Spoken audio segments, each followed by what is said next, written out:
I'm your host Akash Beri, and in the studio we have with us Dr. Zakir Naik. Dr. Zakir Naik has been given the exclusion order by the Home Secretary of the UK government to prevent him from entering UK. Dr. Zakir Naik, the eminent speaker from Mumbai, India, is respected world over for his enlightening and convincing efforts of promoting similarities between major faiths based on converging values for a common platform of peace that exists between the religious scriptures, including the Bible, Vedas, Torah, and the glorious Quran. As a student of comparative religion, Dr. Zakir Naik has worked tirelessly for the common good amongst people of all faiths, engaging in constructive debate and dialogue. These discussions have been hugely successful and have resulted in much progress towards a better understanding of Islam, as well as enhanced harmony between people of different beliefs, dispelling fears and misunderstandings. Dr. Zakir Naik is undoubtedly an opponent of terrorism and as such has often spoken out against all acts of violence and violent extremism. He has emphatically condemned the killing of civilians and is one of the world's regular noted orators on this topic. We have with us in the studio Dr. Zakir Naik, and we would like to know from him what are his views regarding the exclusion order. Welcome, sir. It's my pleasure to be with you. Sir, you were supposed to visit UK for a lecture tour. So can you give us tell us in detail about this lecture tour, and also was it your first visit to UK as a part of the lecture tour? Alhamdulillah, wassalatu wassalam ala Rasulillah wa ala alihi wa sahbihi ajmain, amma ba'd. I've been traveling to UK for the past 15 years, and I've been to UK more than 10 times, and I've given lectures in several cities of UK. I've given several lectures in London, in Birmingham, in Bradford, in Manchester, in Glasgow, in Cardiff, and many other cities of UK. So this was not supposed to be my first lecture tour to UK. And this particular trip, it was supposed to have 3 lectures of mine. The first one was supposed to be held in Sheffield Arena in Sheffield on the 25th of June. That's on Friday evening. The second was supposed to be held in the prestigious Wembley Arena in London on the 26th of June, that's a Saturday. And the last was supposed to be held in the National Exhibition Centre, that is the LG Arena in Birmingham, on the 27th of June, that's Sunday evening. So these 3 lectures are supposed to be held. And the topic of my first lecture in Sheffield Arena was supposed to be Understanding Islam and Peace.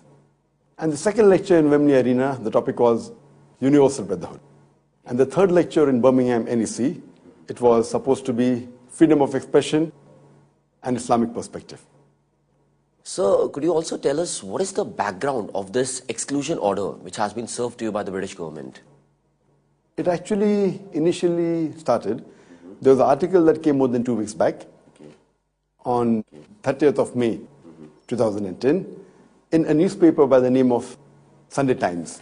And the title of that article was Muslim Preacher of Hate Let into Britain. And the same article quoted many of my speeches out of context. They misquoted me and tried to prove that I am a person who promotes terrorism. And later on, immediately the next day, the same article was reproduced and rehashed by 4 or 5 different newspapers of UK, including Daily Star, Daily Express, Sheffield Telegraph, and some other newspaper. Okay. And because of this was one of the reasons that put pressure on this new conservative government to prevent me from entering. An article said that how has this new government permitted me to enter UK to give a series of lectures, and they tried to portray that I'm a person who promotes terrorism and violence. Okay. So when were you officially informed about this exclusion order? The first time that I was officially told about this exclusion order from the Home Secretary was 2 days back on the 17th of June.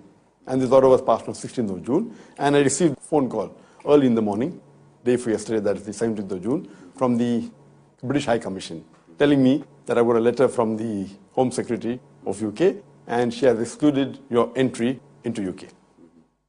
And so, what do you think are the possible reasons for this exclusion order being given to you, which prevents you from entering UK? I feel that because today Islam is the fastest growing religion in the world. It is the fastest growing religion in the Western countries, including UK. I feel this may be one of the major reasons that the new UK government does not want Islam to spread in UK. And they know very well that amongst all the Muslim speakers, the speaker that gets the maximum audience throughout the world, wherever he travels, it is Dr. Zakir Naik. So I feel that I was made a scapegoat. And because there was a pressure on this new government, I think it was a political decision. It was not a legal decision. They know very well, the Home Office knows very well that I'm a person who normally is against terrorism.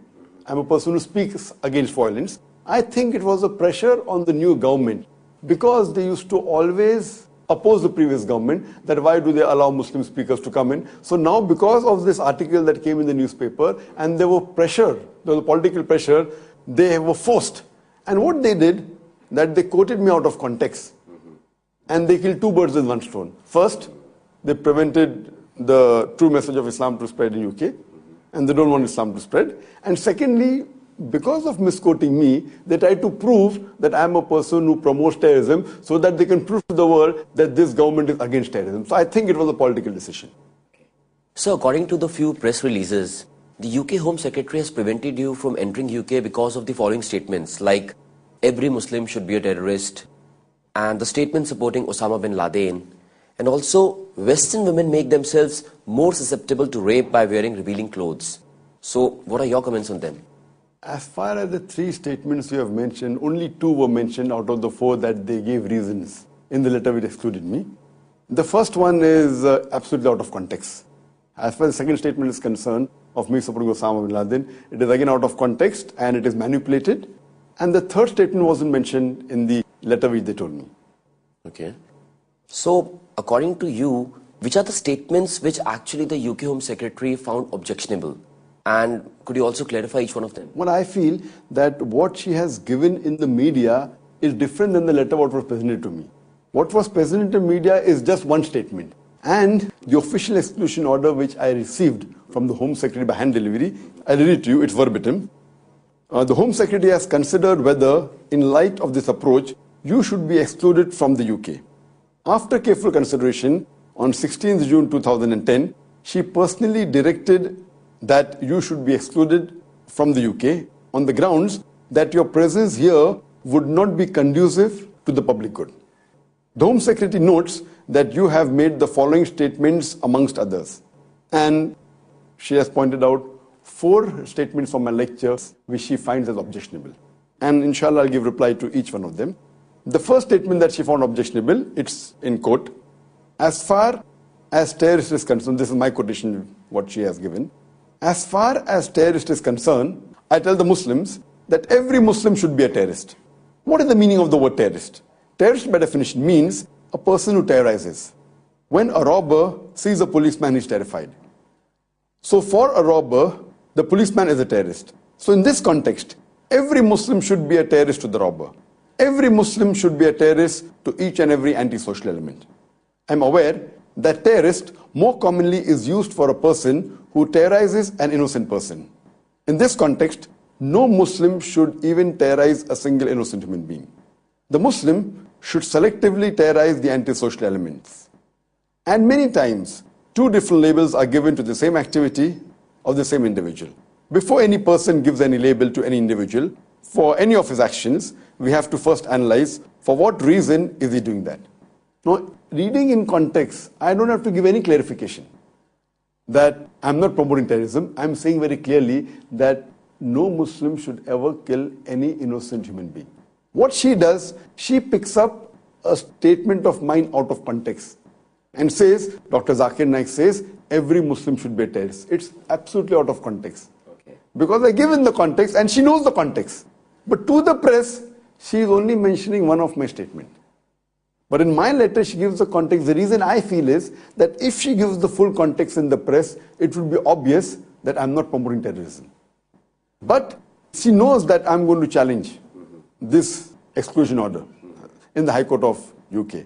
That's the reason in my letter, she has mentioned the full thing, so she can say that she's not quoting out of context. So if she really was truthful, she should have given the full paragraph what she has written in my letter to the press.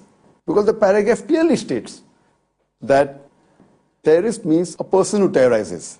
And in